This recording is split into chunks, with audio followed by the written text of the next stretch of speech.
म भ्रष्टाचारीलाई जेलको छु भन्छु, उनीहरू मलाई जेलको छु भन्छन्। म यो देशमा अपराध गर्नेलाई जेलको छु भन्छु, होइन तँलाई जेलको छु भन्छन्। म भ्रष्टाचारका पुराना फाइलहरू सबै खोलौँ भन्छ, उनीहरू मेरो फाइल खोलौँ भन्छन्। यो हावाहुरी त हो, हावाहुरी मात्र होइन, यो भ्रष्टहरूलाई उडाउने सुनामी हो।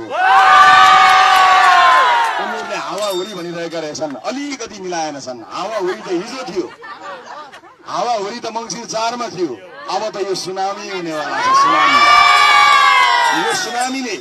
यो सुनामीले यो देशका भ्रष्टहरूलाई हराउनेछ, उडाउनेछ, बगाउनेछ।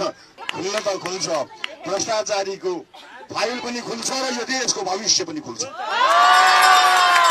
हामी त अपवाद हौँ, यो अपवादले मात्र अब देश भन्छ, कुनै वादले भन्दैन। त्यसैले आउनुहोस्, यहाँ स्थान छ तपाईँका लागि। मुलुक बनाउने एक मात्र एजेन्डा, विभिन्न वादहरू छोडेर नेपालवाद तपाईँको